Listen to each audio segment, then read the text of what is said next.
Welcome back to Sports Desk. It was an epic season for the Ateneo men's volleyball team. They swept the UAAP men's volleyball tournament 16-0 for their third straight championship. And joining me right now are members of the team. Welcome to Sports Desk. Rex Cental, Josh Villanueva, team captain Carl Baisa, and the one and only head coach Oliver Almadro. Good morning and welcome back to Sports Desk, Coach O and Carl, and welcome Josh and Rex here on the show. Thank you guys. Congratulations, by the way. Thank you very much. I have to say it, I think 16 times. 16-0. Congratulations. But Coach O, let's start with you. You were quoted saying you didn't expect this. Is it true na you didn't expect, despite this lineup that you have, and then, because back-to-back champs, and then you add Tony Koifman, that, you know, you waited for so long, 2 years.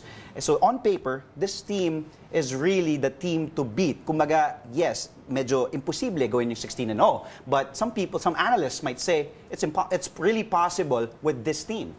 Well, going to this year, this season, yes, Tony was here. Tony is here, but yung position niya iba eh. He's a middle, so I transferred him to opposite. So basically talagang mahirap. Kasi iba talaga yung techniques. But yung 16-0, we just took it one game at a time eh. I just told my players na you have to be excited every practice, you have to be excited every game, and every after game we treat it as a history already. So parang move on right away. So mahirap, but I guess there's nothing impossible. Of course, sabi ko nga, every day our strengths coming from the Lord and everything like that. Our motivation is really the strength they have. So sabi ko, we just take it one game at a time and we hope to make it. But did you gun for it? Like nung syempre 13-0 na, 14? No, because going this year, I know that NU is intact, FEU, LaSalle, and Adamson. Everything, most of the teams are intact. So sabi ko, medyo mahirap. So, but I guess, yung team na mismo, yung players ko na mismo, they really want this eh.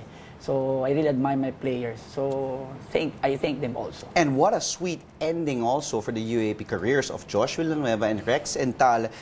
You guys, you know, back-to-back champs, and then nag-three-peat kayo, and then nga, parang exclamation point to eh.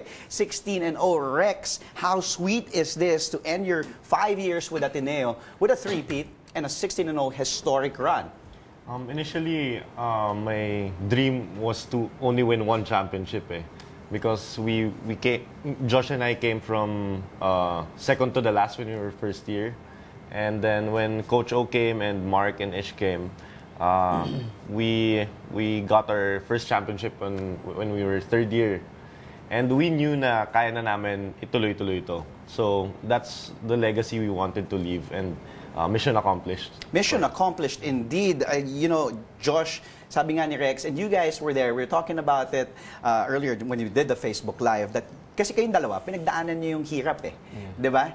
Kumbaga, you went through the heartaches, before the 16-0, before this historic run, before the three-peat, yun nga, second to the last kayo dati, hindi kayo forced to reckon with sa UAAP men's volleyball, right? So, and now, you leave this team na, you know, with the big bullseye at the back of their heads. What do you tell your young teammates now that you guys are leaving?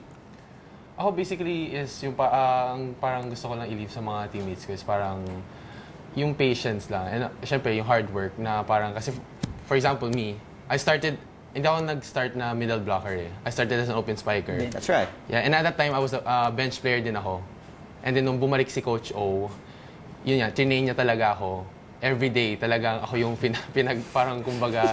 Sobra. Yeah, sobra yung pinagdaanan ko. Siguro half ng training namin nakafocus sa inyo. Yeah. Honestly, yes. Really? Because if I see potential talaga, I will really put everything on him. Kasi so you saw something in him? Yes, of course. Okay. Ganon din ako sa mga ibang players ko before. When I see something in that player, alam kahit bench siya, talagang I will put everything I know para lang matuto at para mag-succeed eh.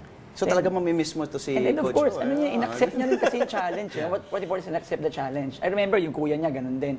Hindi mo rin mag-volleyball. Sabi ko, you're a family of athletes. Do you accept the challenge? So sabi ng kuya niya, yes. So ganon din, nag-improve ni kuya. So ganon lang talaga. All right. Carl, you're the team captain, of course. You know, how do you keep this team motivated considering it's a 16-0? It's difficult.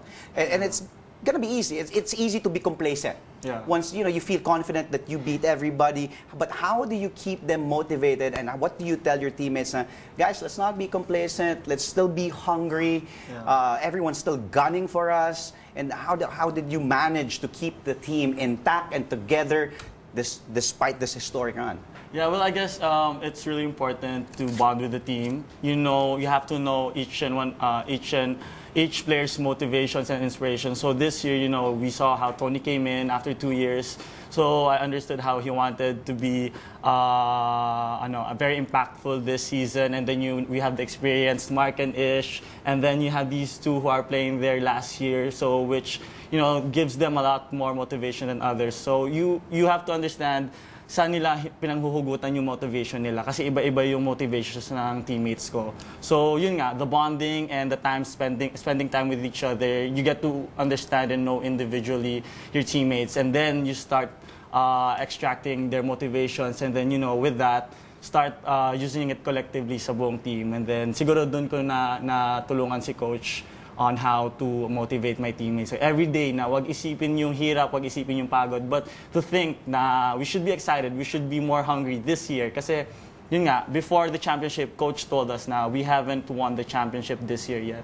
And with that, siguro dun pa kami nag-push pa na para maging champions this year. And now I guess we can say na yun nga, champions kami this year. Yeah, and grabe yung pagkapanalo. And you're right, kasi may mga iba na nakaka-sweep ng regular ng elimination round tas hindi nagcha-champion. So useless din yun kung hindi kayo nag-champion din in the end, correct? Yeah. What was the biggest challenge for you guys? All throughout this great run. Ano yung pinaka kinailangan yung naharap nyo na challenge? Ako, nakita ko yung 1 month layoff namin for me.